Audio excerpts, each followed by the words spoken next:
Thank you very much. Yes, this is a long slot for the end of a very long, hot day. So I'd suggest that you interrupt as much as you want, shout out, ask questions, and the more questions you ask and the more discussion we have during it, then the fewer slides you have. So it's all good. So does anybody know what this is? Does anybody want to make a guess what this is?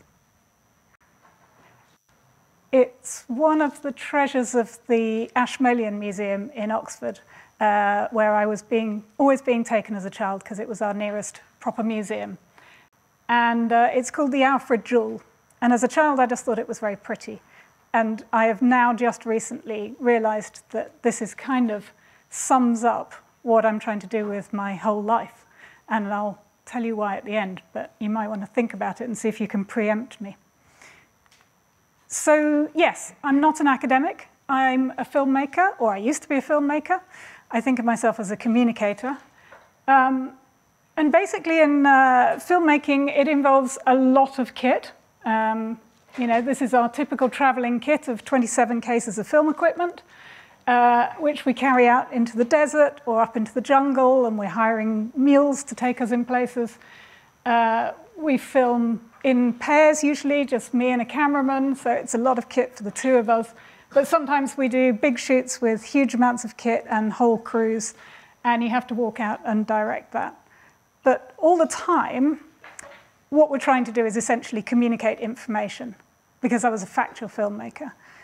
And so that's why I thought, when David Spiegelhalter tweeted saying, I need somebody to help me spend £5 million at Cambridge, I thought, oh, he's wanting communication. I can do communication. I'll sign up for that. And so I did. And I didn't realize that at the Winton Centre, what we do, this risk communication, is really surprisingly different.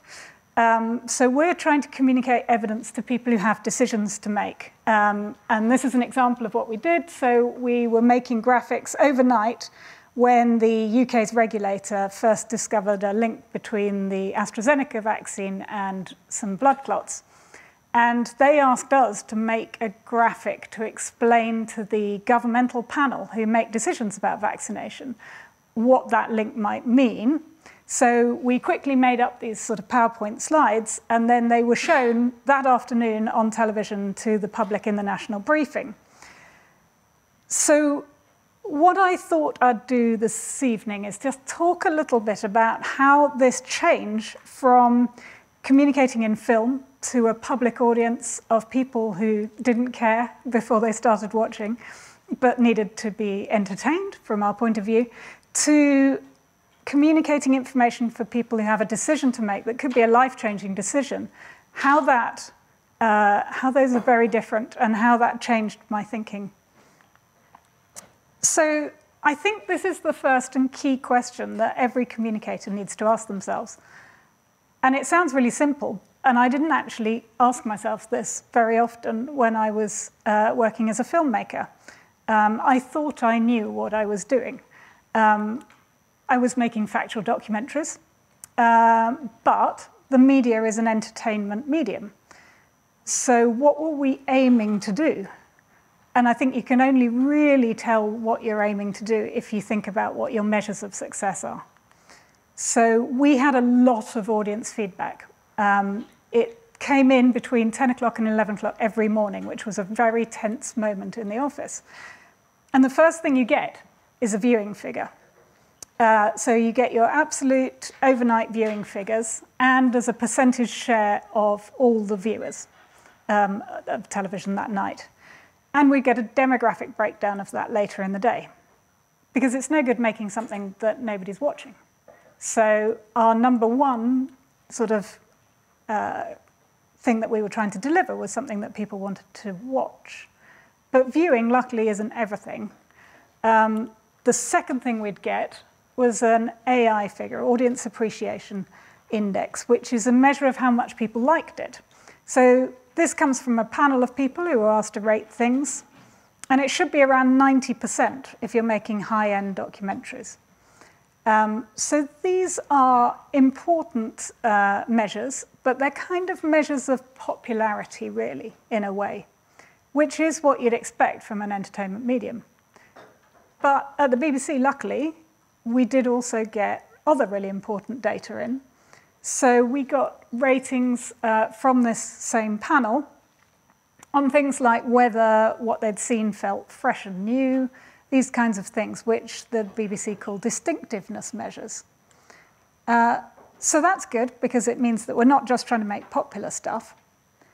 And finally, and importantly to us as factual documentary makers, there were questions about the content. So whether people learnt something new, whether they were inspired to go out and try something different. So we were trying to entertain, but we were trying to do it in an original, interesting, and useful way for our audience. And it sometimes felt as a filmmaker that these were slightly in competition, that you'd have bosses who wanted more of one thing than another. But at least they all came into the mix. So I think that was an important and well-designed set of criteria that measure success for us. And I think now, if you're trying to communicate, it's important to have a think about what measures of success look like for you, because that'll tell you what kind of communication you're doing. And not every piece of communication is part of the entertainment industry, obviously. So our sort of performance indicators were really overt, and we lived and died by those ratings, which I think was good, because it drove us towards what were good outcomes. But if you don't have somebody setting those for you, you've got to set them for yourself, which means that if you're communicating in a world that's outside of that entertainment or media sense, you've got to think really hard about what you are doing and what success would mean. And I think that very broadly, most factual communication does fall somewhere between the aims of informing or persuading. And that's a difference that I hadn't really thought about as a television maker. I had thought that I was informing. I mean, it's one of the remits of the BBC, is to inform and educate and entertain. But actually, I knew what I wanted my audience to think at every point along a film. I was controlling their emotions through the music, through the editing, through the pictures, through the script. I had absolute control. And in fact, if you work on very high-end stuff, especially for the States now, they'll show it to an audience, and the audience will have dials that they're moving with their emotions, so that you can say, 3 minutes 30 in, they're starting to dip off on this emotion. You can script it up a bit. So it's actually, I think, a much more persuasive medium than I'd imagined it was. So I had a little think about how you can tell whether you're informing or persuading. And I think you can think about it in terms of what you're trying to get the audience to feel. Are you trying to get across a message? Or do you want to get across information? And that, for me, was a real indicator that I always had a message at the end of my programs. I mean, the audience loves a take-home message, right? So I wasn't just trying to get across information. Do you want people to believe you or understand that information? Again, I think that's really crucial. If you just want people to believe you, you're not really trying to inform, you're trying to persuade, or it's a sign that you might be. If your real outcome measure is how many people did something or believed something, then you're trying to persuade. If you really don't care and you just want them to be better informed, then maybe you're informing. And this bottom one about trust and trustworthiness, I think, is also really key and really interesting difference, which I totally hadn't thought about. One of the values of the BBC that we all have on our passes was trust. We want our audiences to trust us.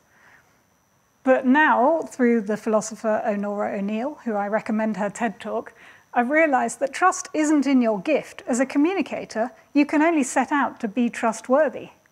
Trust is something that your audience gives to you on the basis of your trustworthiness. We don't want people to be trusting untrustworthy people. So if you're trying to get people to trust you, the only honest way of doing it is to be trustworthy. So of course, this is a spectrum. It's not all either you're purely informing or you're purely persuading. At one end, we've got pure informed consent, the kind of thing that is absolutely legally mandated in a medical scenario. You can't persuade your patient to take a particular course of action. You have to inform them, and they make the decision. At the other end, you've got pure marketing, actual persuasion that people are setting out to do very overtly. But where does everything else sit? Where do nudges sit? Where does boosting sit? Is boosting even on this scale?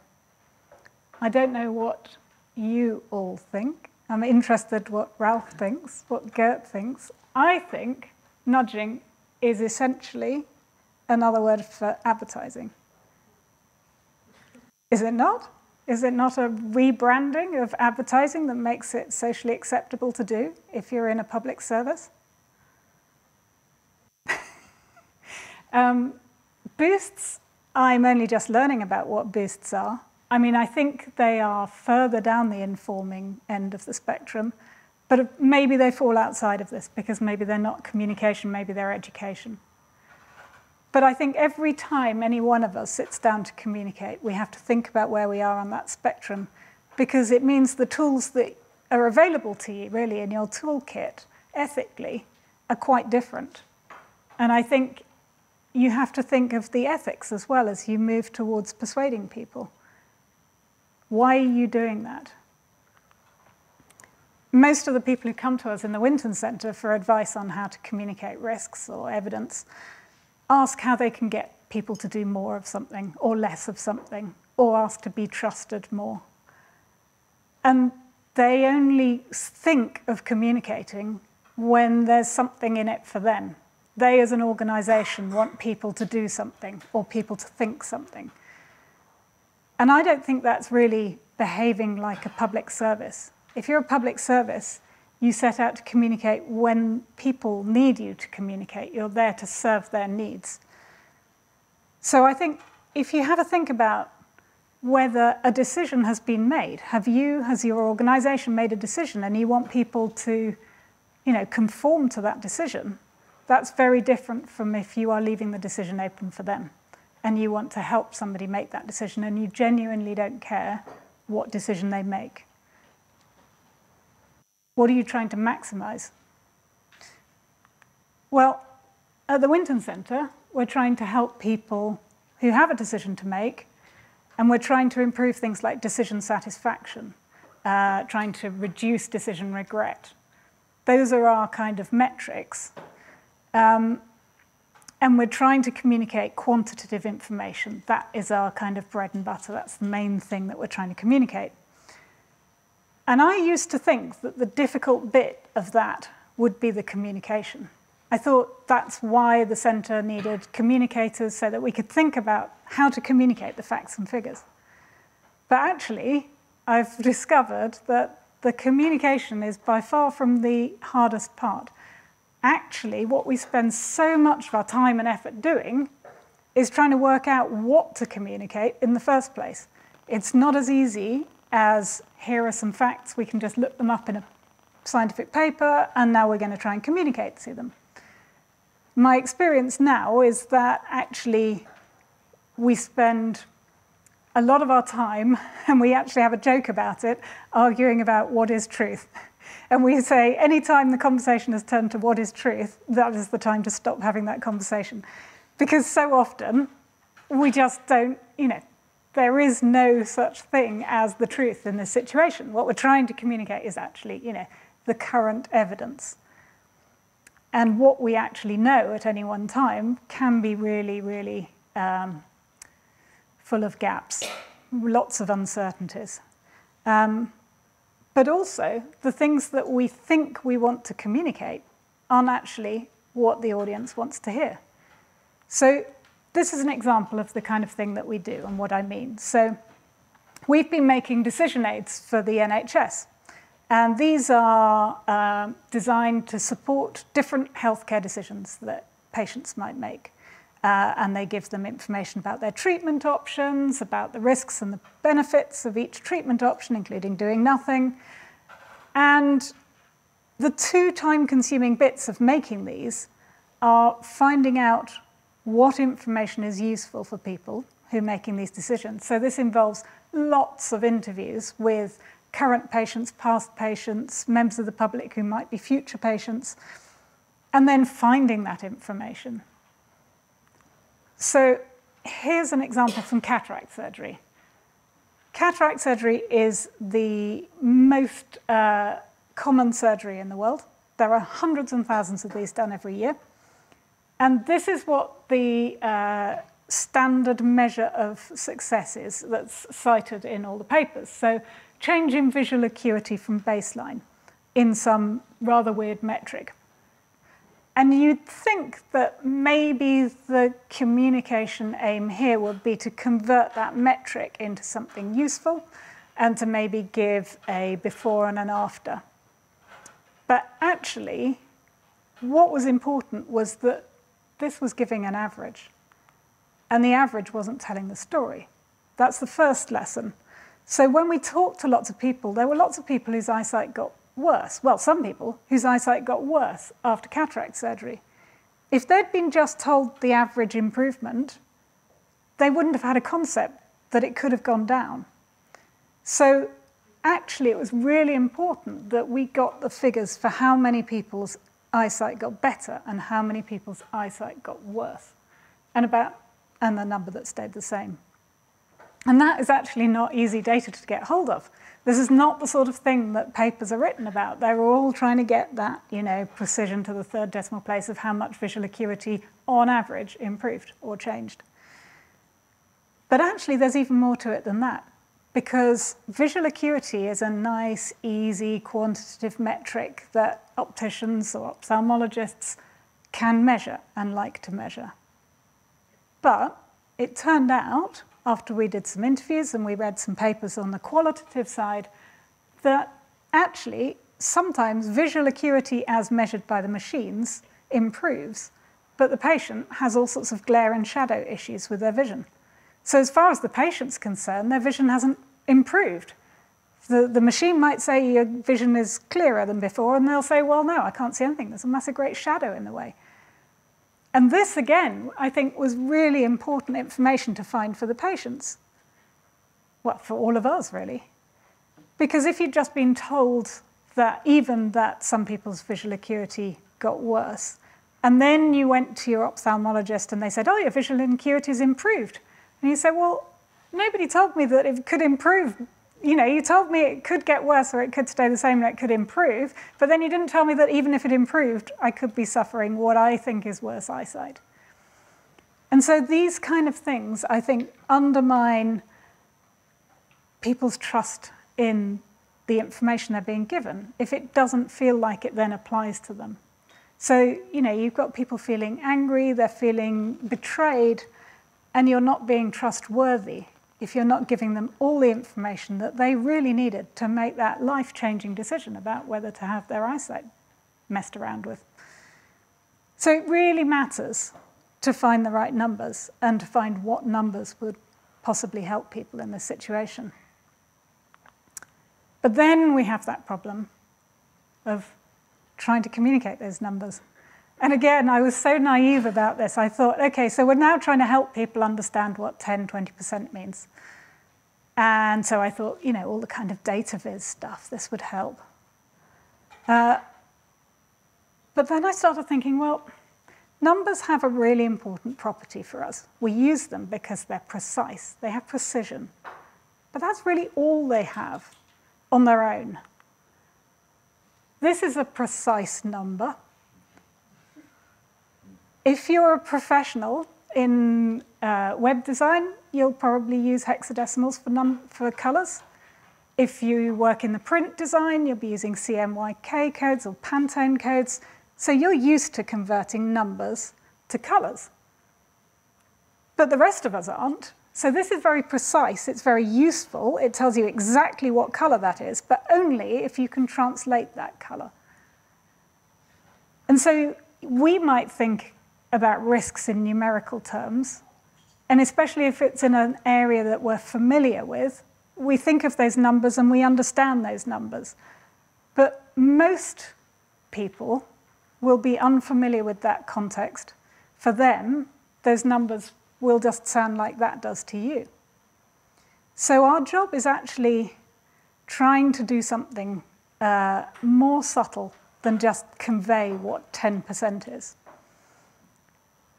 So numbers make more sense when they're in a context that you understand. Money is a context where we're used to using numbers. So you will all have a sense of what 100 euros or $100 or 100 pounds means, and you can see quickly that the context really matters. So 100 euros is a very expensive bar of chocolate, a very cheap laptop. It's a lot of money for a young person, and for a CEO, it's just a decent bar of chocolate at lunchtime. And in that context, it's really kind of obvious. But in other contexts where you don't have that familiarity, now you can see that the context is really important. So if you look at that color in the middle of the circle, how can you describe that to somebody accurately and precisely so that they can grasp that color if they can't see it? And that's what we're trying to do as risk communicators. They can't see that risk. They can't see it like you can see a color. And we've got to try and transmit that information to them. So that is 6D46C4. And you might try and use words to describe it, but the words that you're using are always going to be like analogies with something else, particularly another color. You know, it's a bit bluer and a bit darker and it's a bit purplier. You have to have some concept of the colors in order for your words to make sense on that. And your words can't be precise. If you try and describe this color, again, you might say it's a bit paler than the outside, it's a bit of a pinkish purple, you've got the same problem. And of course, you won't be surprised to learn that those are, of course, exactly the same color. And you can see that the context around it makes a difference to how you perceive it. And you'll also understand that everybody in this room is possibly seeing a different color. So we've all got our own subjective idea of that color. We accept that. We accept that some people like that color and some people don't, or you might like it on a dress but not on your car. You know, you understand how that works, and exactly the same for risk.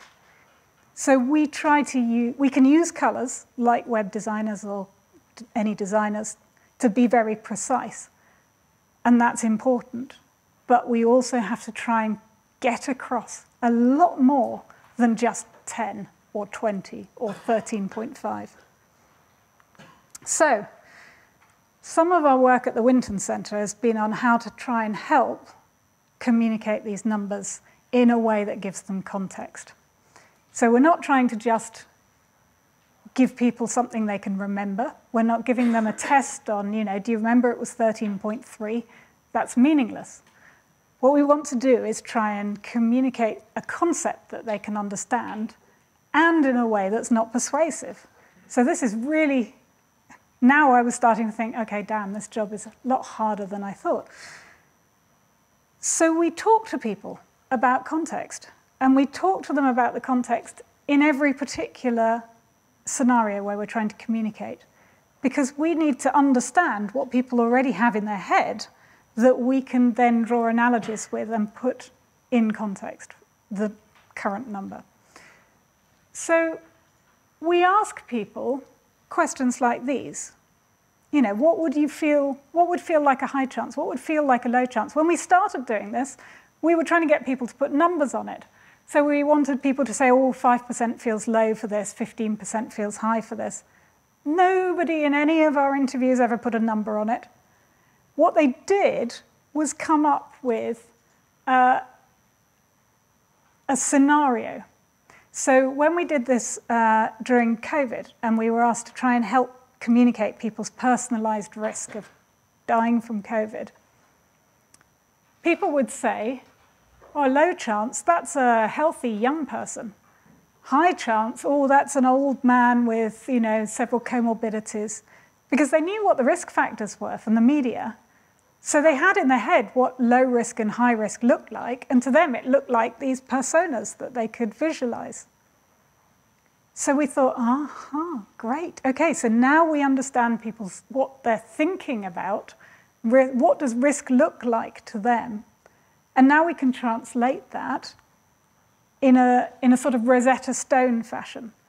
So we've done that for COVID. We created a risk ladder, which helped people put their natural perceptions. So we created personas that people could imagine that represented the different chances. And as I say, we didn't know what the chances were in that time. It was back in 2020. And that meant that on this side, we could then put your risk is here. And that helped people then understand where they were in comparison to other people that they could imagine. And so we did the same with earthquakes. So we just recently done this study where we were helping people understand these really low earthquake figures. And I put myself a note up there because somebody asked about relative risks earlier. And would relative risks ever be useful in communicating risks?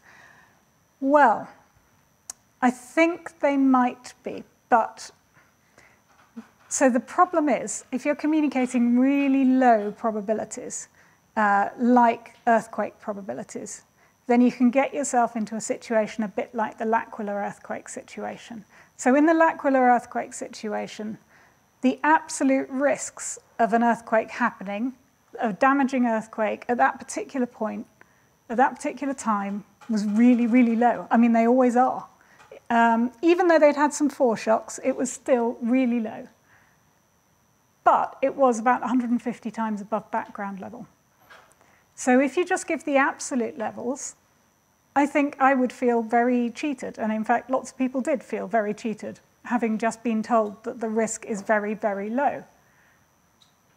In absolute terms, it is. But I think knowing that it was 150 times above background level was salient information in that context. So when we did this experiment, we did try giving people relative risks as well. And we found that people did feel that the relative risks were persuasive. They said, if you want people to evacuate or something, yeah, relative risks are great. But they might scare people. They sound big. So actually, we tried to kind of incorporate that concept. So you are putting the context around it in this scale. And you could put, a typical week in your town on this scale as well. And then you would see how much higher it was than a typical week. So I think that, yes, relative risks can give important context. But again, you do have to be very careful because they do sound very, very big. So I think these are useful ways to communicate numbers, but we don't always have good numbers to communicate. During COVID, again, apologies for all the COVID examples, it's been quite a fixation in the last few years. I was asked to join a group nearish the start of the pandemic that was helping feed in science advice to the UK government. And these were the questions that obviously people wanted to know the answers to. And I was listening to all of the experts in the room who were talking about their research and what they knew and what they didn't know. And there was a lot that was unknown, and nobody could put numbers on any of this. But that didn't mean that they knew nothing. So they had senses of magnitude, they had senses of relative proportions, but they didn't have numbers that we could communicate. So the challenge was, how can we communicate relative magnitudes and proportions without absolute numbers? Well, what we thought we could do would get some rough numbers and then use those to make a kind of visualization. We'd never be communicating the actual numbers themselves because, as you all appreciate, as soon as you put a number on something, that immediately becomes a headline, becomes incredibly controversial. And these were very imprecise numbers. But then, as I said, I came to this, like before, thinking, okay, I'm here to do the communication advice. And everybody was like, oh, how are we going to get the numbers? Yes, it's always the problem. So the solution, I thought, was to do an expert elicitation. I'd never done one of these before, but I'd heard about them. So you go out and you ask a lot of experts, And then you kind of do various processes, a bit like wisdom of the crowds, to try and hone that down to get a sense of what experts think. Of course, we couldn't really, in the time and the fact that we were all locked down in our bedrooms, do kind of interviews all over the world with, 2 hours with every world expert. So we had to do an online, rather quick process. But the first thing we did then was to draw out what all the different pathways might be and what all the different mitigations might be. And to be honest, this took us weeks of arguing just to get this far. It was back in 2020. And then we set out to ask as broad a group of experts as we could what they thought the magnitudes were of what was going along each of these pathways and how much each of those mitigations might affect it. You'll appreciate this is quite a lot of variables, and these are experts dealing with a pandemic. So this was quite a big ask. But we did it, and we created this huge Qualtrics survey, which was very responsive. And we cut up that pathway so that experts were able to just do a little bit that conformed to their expertise, or they could choose different bits to do. And we asked them quite a lot of questions, but essentially we asked them two kinds of questions. One was these sort of splits. How much at a point how much virus would go out in different pathways? And then the other kind of question was how much would make it to the next stage, the next node, under various conditions. And we asked people to give 95% confidence intervals throughout. We didn't want them to give us sort of point estimates. And we did it in 2 different rounds of experts, so we expected there to be biases involved that we would iron out through doing multiple rounds. We also asked them to give us their references, to describe what evidence they were basing this on, their assessment of the quality of the underlying evidence, their rationales, their assumptions. So everything we thought we should know about their knowledge. Now, in the last couple of days, you've been talking quite a bit about people's abilities with probability. These are experts working in numerical subjects. And these are the sorts of results that they gave us. These graphs are not that easy to look at. So I don't know which of these is a pointer. Anyway, at the top, each of these was a question about the splits, and each of the blue lines or dots is an individual expert's answers. We asked them to give us ranges. Some of them just gave us a point estimate. So you can see that this top person said it's 100% aerosols. Absolutely no uncertainty about that, 100% aerosols. Another expert down here is giving us 0% aerosols, basically the next expert along. And somebody very confidently saying exactly 40% aerosols. And then somebody really usefully saying between 0 and 100%, which is a 95% confidence interval that I would suggest is impossible. So I started to sort of tear my hair out a bit, thinking, God, these are quantitative scientists. Do they not understand the concept of probability? Do they not understand the concept of a 95% confidence interval? No, basically. And we had absolute disagreement between experts. So what are we going to do about that? We've got, middle of a pandemic, people relying on this. We've got experts saying 100% and experts saying 0%, and somebody saying 0 to 100. And actually, these were experts that had been working with each other for months and didn't realize that they disagreed. They had been talking cross purposes, all been, talking. It wasn't until we put numbers on it that they realized, what, you think it's 0? No, it's 100%. So this was an interesting moment. And so I looked at the free text rationales, where we'd asked them to explain their assumptions and their rationales, thinking maybe some of them have, the same rationale, they've just put in the numbers backwards or something like that. No, their rationales explained exactly that they had precisely the opposites view to each other. So what we did is, where there wasn't disagreement, we combined their ranges into a distribution, and we took a 70% interval, that green bit, from it. And then in the next round, we asked the next lot of experts likely do you think it is that the actual answer falls inside or outside or within that range? Yeah, sorry, above, below, or within that range. And where there was disagreement, we divided it into camps, and we asked people to start with, do you think it's more than 50% this or less than 50% this? And then we hoped, with a little bit of kind of explanation of probability as well, that this would help iron out some of these problems and that we'd be getting more sensible answers. We didn't. So we gave them the green bit. We asked them to move their sliders around. We gave them all the references and all the rationales from the previous round and the assumptions so that they could build on that. We didn't actually resolve any of these camps of disagreement, or very few of them, and we found some more when we had more experts. And it wasn't by subject area either, so that was challenging. And we had the same issues with probability. So this is not a thing that you can say the public have an issue with probability. Everyone has an issue with probability. But we did, miraculously, I'd say, the majority view of every one of those 123 variables actually made logical sense and fitted into a working diagram.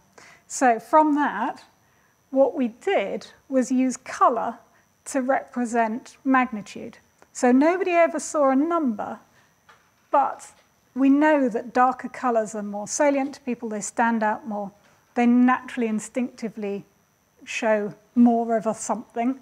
So we had this diagram going from an infected person to an uninfected person, and you could change all of these little tabs, brilliant designer at the BMJ, and you could change any of them, and the colours would change, and the flow would change, so that you could, without displaying any numbers, get across the relative magnitudes of the different pathways and how much different mitigations are thought to affect them. Yeah? Sorry, I missed. How did you resolve the differences in opinions of experts? We just took the majority view in each case. Yeah. Yeah. So we made that, and it was designed to be embedded on websites, and it was. And that raised the question of whether we did a good job. How do you measure success? We can look at the metrics that we use in the media, the sorts of things, it was getting out there, it was being translated, it was being embedded into journalist sites, it was being tweeted about. But I guess the important thing is that how people use it is up to them. That's the point. We weren't trying to get people to wear masks. We weren't trying to get people to stop doing table wiping or anything like that. We just wanted people to have the information. Because I think one of the fundamental things and one of the most possibly difficult things to get used to is the fact that if you're informing, you really shouldn't care what people do with that information. And the reason is that everybody has different things that they are taking into account when they're making decisions that you can't anticipate. And I saw something recently that really made me think about this, and that's this. These are figures from the most recent NHS staff survey. So it had nothing to do with risk communication or anything. I just thought it was really stark, because they asked staff at the NHS whether they agreed that the organisation acted fairly with regard to career progression and promotion. And the data, you can split it by all sorts of demographic factors. So here, if you split people's feelings of fairness of the organisation by ethnicity, I think it's sad and shocking how much people's feelings about that organisation differ depending on their ethnicity. And I suspect that's due to people's experience within that organisation that's affecting their perception. And you can split that data in different ways as well. You can do it by age. You see the same kinds of differences in different demographic groups. And I think it's really important to bear in mind that other people experience the world around you in a different way from you. And you might be completely unaware of their perspective and their experience and the reason why they feel differently from you and they've had different experiences to you. And I think that absolutely feeds into some of the really important fundamentals behind what we communicate, which is especially whether you trust a piece of information or not. If you have a think about if you were offered, say, the Russian Sputnik COVID vaccine, or a vaccine from the North Korean government, and they told you it was highly effective, absolutely safe, would you be lining up to take that vaccine? And yet, governments all over the world made exactly those statements and expected us to line up and take the vaccine. And if you didn't trust that statement, some governments were quite castigating about you. And yet, I think trust is only gained, as I said, by being trustworthy. And if you set out to persuade people, are you being trustworthy? And if once you've undermined people's trust, then you have problems. So I'm sure all of you in here know the important role of trust. This is just from our figures when we were doing surveys during COVID. Horrible graphic, but every column is a survey that we did in a different country or a different time period in 2020. And the depth of the colour on each square is how much that factor affected people's hypothetical tendency to take the vaccine, intention to take the vaccine. Vaccines didn't exist at that point. And I've pulled out, on the left-hand side, the ones that have the greatest effect. And so there are 4 that affect people's perception of the risk, being older, being male, perceived risk of infection, and worry about COVID. We know that those are about risk perception. And then the 3 about trust in institutions that might be communicating about COVID. So trust, we know, is absolutely key to people's intentions to follow advice or take information to a decision. And we also looked at why people trusted or distrusted different people, communicators. So I read through a few tens of thousands of free text, and I pulled out how many in this column. The biggest column was people's trust being based on the source or the perceived motivations of that source of information. So they were saying these kind of things. So green was people who trusted it based on the source, and red was people who distrusted it because of the source. And this is about the government. We did it for social media, we did it for different groups. And I think that really relates to the aims of informing versus persuading, because people are looking at the motivations, and then they're trusting or distrusting based on those motivations. The other 2 categories here will not surprise you, I'm sure. Information consistency with others, with their experience, with their beliefs. And one that might a little, quality of the evidence. So uncertainty and whether the evidence, they thought that was the best available at the time, that kind of thing. And that quality of evidence thing is something that we've come across again and again in our experiments.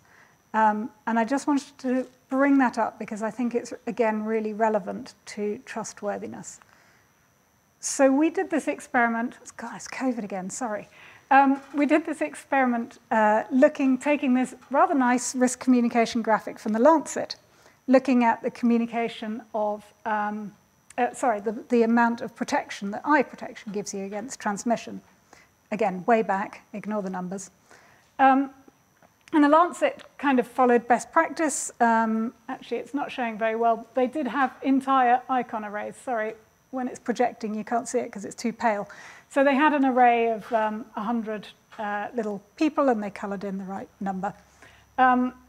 But more critically, for this experiment, they've got this label of quality of evidence. So we did an experiment where we took this graphic and we modified it so that that label either said high or low, or it wasn't there at all. And then we asked people a load of questions. We asked them objective comprehension, so we tested whether they remembered the numbers. We tested whether they remembered which was more effective, or how effective it was. And we asked people questions about how trustworthy they thought the information was.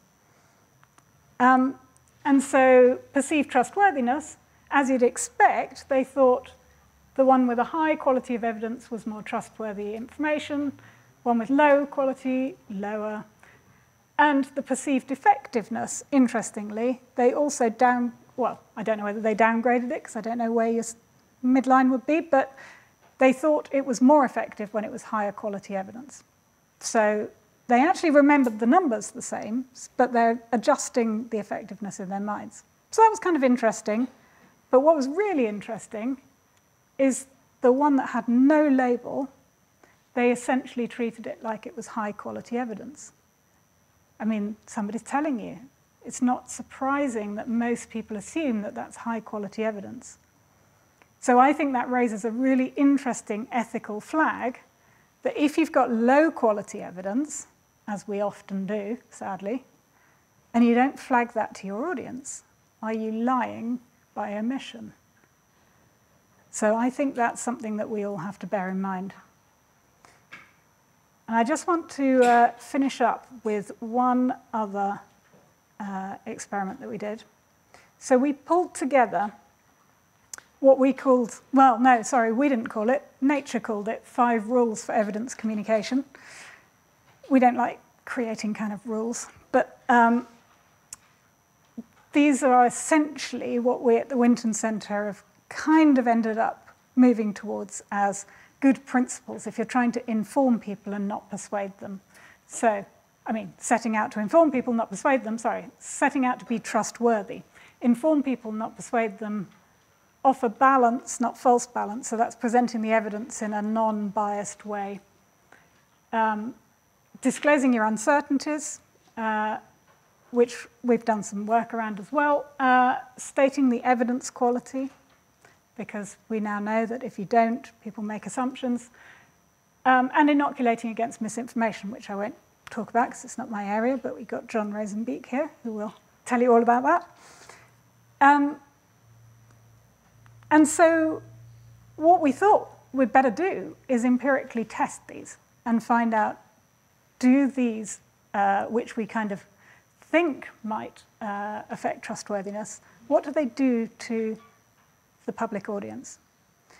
So we did an experiment that was funded by the UK Cabinet Office, where we took some current government communications around everyone's favourite COVID vaccine, but also nuclear power. Hurrah, something non-COVID.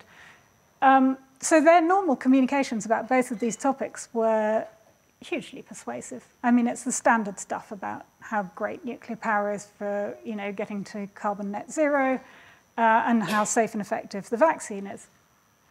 And we put them through our little filter, and we created alternative versions that were setting out to inform and not persuade. So they did all the things that we said they should. We tried to keep them the same length, same readability, all of those kind of things. And the first thing we did ask people to do was to rate on various things. So did they feel it was one-sided? Did they feel it was persuasive? Did they feel that it addressed uncertainties and evidence quality?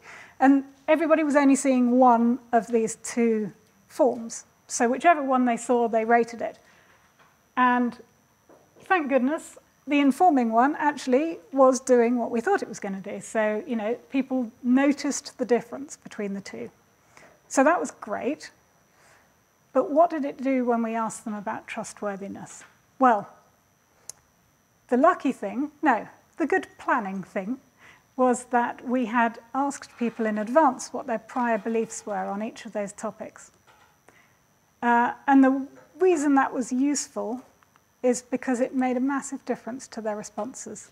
So people who had positive views of the COVID vaccine or nuclear power didn't really make any difference whether they had the informing or persuading version, because they just thought it was very trustworthy, conformed with what they wanted in the persuasion way, maybe, but they just thought it was trustworthy. But for those who were anti-vax or vax hesitant or anti-nuclear, the version that was designed to be trustworthy, they saw it as much more trustworthy. So what I think is interesting about that is that even if you'd been setting out to persuade people, you'd actually have been undermining your own message because you're pissing them off, trying to persuade them about something that they've got strong beliefs the other way. Of course, their hackles are raised immediately. So I think the kind of take-home is that if you're setting out to change people's behavior, which I know some of you are, then people are extremely alert to your motivations. They'll spot that you're trying to persuade them.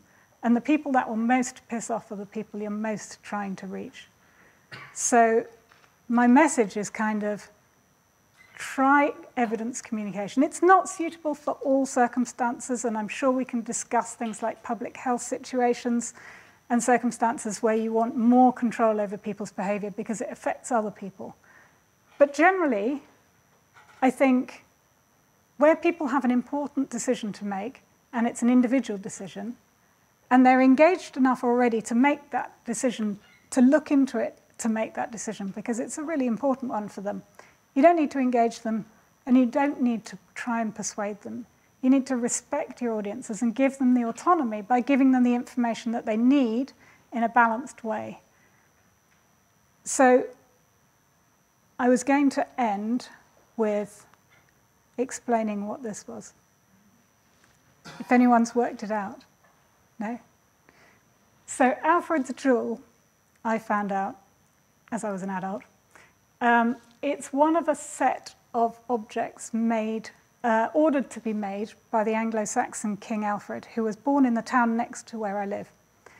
And what it is a reading pointer. So there would have been a wooden or ivory stick coming out of the beast's mouth there.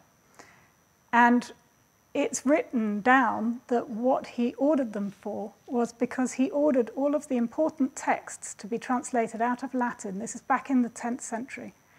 Out of Latin into Anglo-Saxon Old English, so the language that people could read. And he sent the books round the nation, accompanied by the reading pointer. And scholars think that the crystal in the handle is symbolizing clarity. So what he was trying to do was bring information to everybody in a way that they could understand it, translated for them, and with a pointer to help them read it. So I hope that's what you all can do over 1,000 years after King Alfred. Thank you.